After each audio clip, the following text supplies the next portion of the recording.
Hi everyone, my name is Karina. Today we're going to be talking about things you may not know about being a home health aide.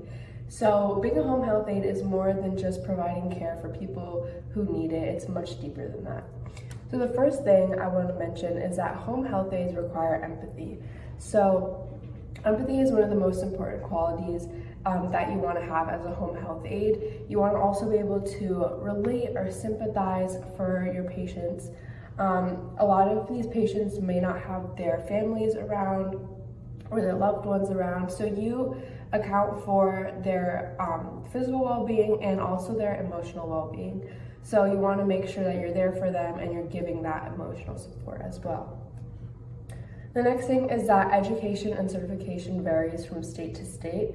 So some states require your certification with organizations such as the National Association of Home Care and Hospice or other similar organizations. And other state certification is not required, and it's more that you need to complete a training program first that is approved by the state. And then you would be able to work after that. Some states have no certification or training requirements. You can get trained on the job. So it definitely varies state to state. So if you're interested in this, you have to check with your state. Home health aides, typically what they do is they provide basic care, personal care services such as bathing, dressing, meals, grooming, errands. Sometimes they perform light housekeeping, and they provide companionship. And many home health aides are employed by home health agencies. The minimum educational requirement for home health aides is a high school diploma or an equivalent to that.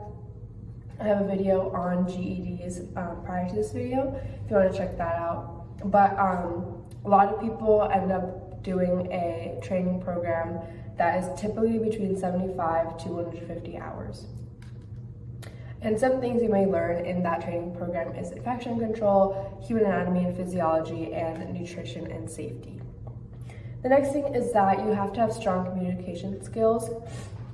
So you're responsible for providing care and support for these patients. You want to be able to communicate really well with them and understand what they're going through. Not just with your patients, but you're also communicating with their families as well, or other members of the healthcare team. So after communicating with patients, families, healthcare professionals, that's a lot of people to communicate with, so you want to be able to have strong communication skills, and along with that, strong written communication as well. Also, the need for home health aides is rapidly growing.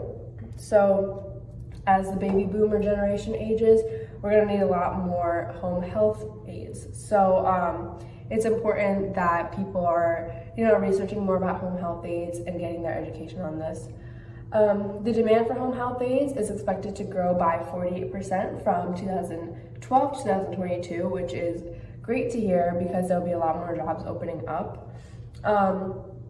Like I said, home health aides typically do receive on-the-job training by a registered nurse or other healthcare professional, but some states do require certification beforehand.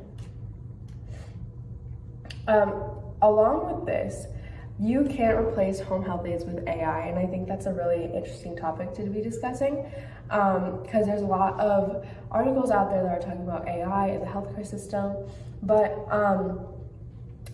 realistically, AI can't really replace a home health aide, and that's really because home health aides are providing personal care and support services that it may be hard for AI to do. I think home health aides get way more in depth. They're like understanding the patient at a physical and a psychological level, which AI might not be able to do.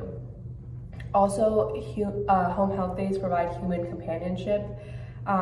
Humans feel way more connected if they're with someone who is empathetic and sympathetic and compassionate. And those are things that home health aides have, but AI can't really replicate. Also, home health aides understand the unique needs of each patient, which could be hard for AI. We are trained to understand the unique needs of the patients this includes everything from physical limitations to psychological needs, like I said, and that level of understanding is hard to do for AI. So overall, that just basically means that home health aides are going to be needed, and it's a great rewarding job as well. You're really helping someone just live a better life and be happier. So overall, as a home health aide, you provide a great, important service to your patients. You want to just be an expert in your field, get the education or certification. And some tips that I would have for you is always put your patient's needs first. As a home health aide, you are there to support them and take care of them. So you want to do everything you can to make them feel better. You want to also be patient and compassionate with your patients. They're going through a difficult time and they need your help. That's what you're here for. The third thing is you want to be prepared for anything. So you never really know what's going to happen on the job. You want to always be prepared for the worst case scenario, unfortunately. But that's what we want to do, just to be prepared. So you want to get your education. And that's the last one, is to keep up with your training and your education. The healthcare field is often changing. Technology is changing, so you want to make sure that you're up with the information and the techniques that are in the healthcare field. And finally, you want to be flexible and adaptable to change. Like I said, the healthcare field is changing, so you just want to make sure that you are up to date and make sure you can do these changes quickly and efficiently. So I hope that this video helped you understand more about home health aides, and hopefully if you're interested, you'll be able to get your certification.